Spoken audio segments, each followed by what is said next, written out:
Welcome back everyone. In this video, I'm going to cover how I painted a set of stairs that was previously coated in polyurethane. I was getting a lot of complaints. You could see the peanut gallery here saying, please paint these stairs. So let's jump right into it. When wood is covered in polyurethane, you can't just paint or prime right over it. You have to sand it down. You have to score that top layer. You have to create surface area to give that primer and paint something to adhere to. So right here, I'm using 60 grit sandpaper. It's very rough. It does a great job at removing that top layer of polyurethane. And as you can see, I'm using a sander. So I'm going to be targeting these flat surfaces first. And before you start sanding, it's very important to put up some plastic wrap. If you skip this step and don't do this, your entire house will be covered in dust.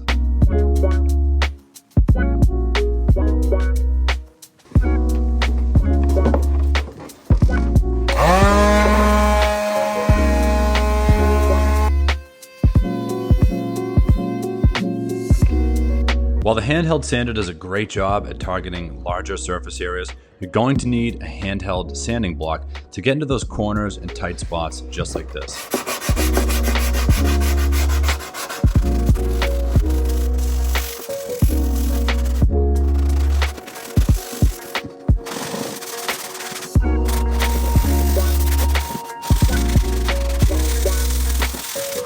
Sanding takes a long time, but it might be the most important step in this project. If you slack on this step, your primer won't bond to the wood at all, and your painting project may begin to crack and look awful in less than a year.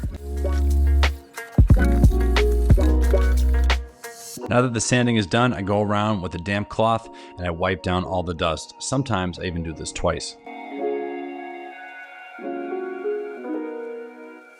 Okay, let's start priming. This is Fresh Start from Benjamin Moore. I use it on all of my painting projects that requires a primer. You're also going to see that I used some tape on the top few steps here, and I didn't use any tape on the bottom few.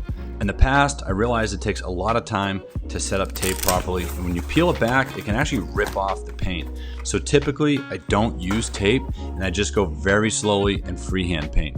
In this video, you'll see that both methods turn out just fine, but the taping takes a lot of time to set up.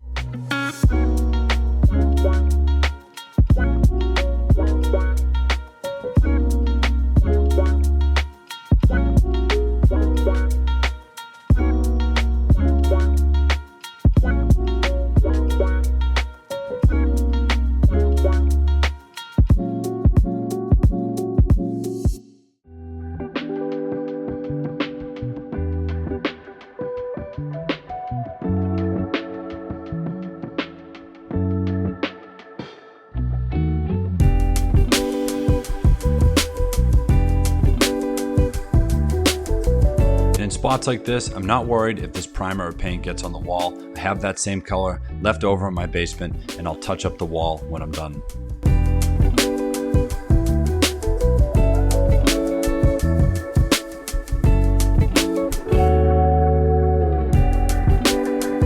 I want you to take note of this. Just because I have paint down doesn't mean I go and glom on a whole bunch of paint.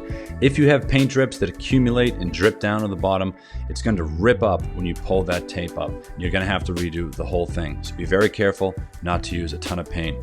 You can see here I'm freehanding at the bottom once again, not letting drips and stuff to accumulate. I'm going to zoom in and show you exactly how to get this technique down and use just the fine end of the bristles to touch up this paint right by the stair.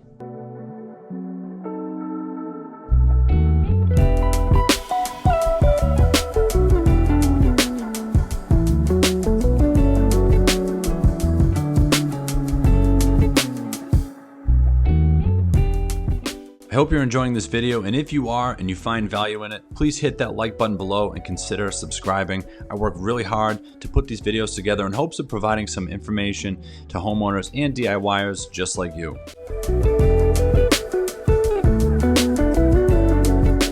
If you take on enough painting projects at home, I promise you, you will get good at painting with both hands.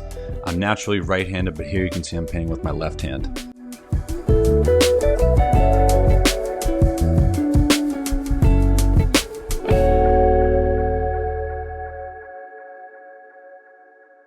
At first, we weren't going to paint the sides of the stairs like you see me doing here, but after going onto Pinterest and other forums online, we saw how good it looked on other projects just like this, so we decided to do it.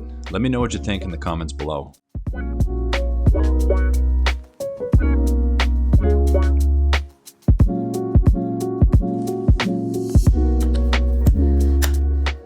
Now that we're done with the brush, it's time to transition into the roller. I like to use a roller just like this. It leaves a very clean, smooth finish on all those flat surfaces you see me working on here.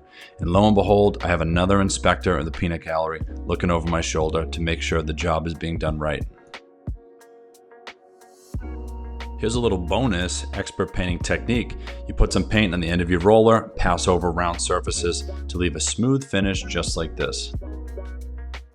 Now that we're done with priming, let's move on to paint. When it comes to trim and moldings like we're working on here, I use this high-end Benjamin Moore advanced paint line. It's very expensive, but in my opinion, it's the highest quality paint you could possibly find. You'll see just how awesome this finished product looks. And just like before, we're going to start with the brush to cut into all these edges and corners before we come back with the roller to leave a smooth and professional grade finish on these stairs.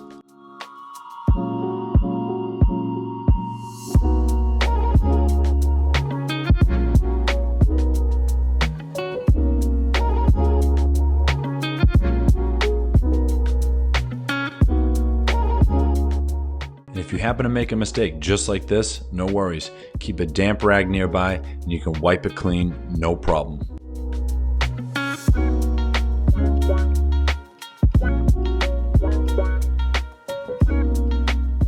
So there you have it, a modern paint job for interior stairs that homeowners and DIYers can do. And as you can see, the inspector approved of the final result and we're on to the next project. And if you enjoyed this video, please hit that like button to help support my channel. I spent a lot of time putting these videos together for you guys.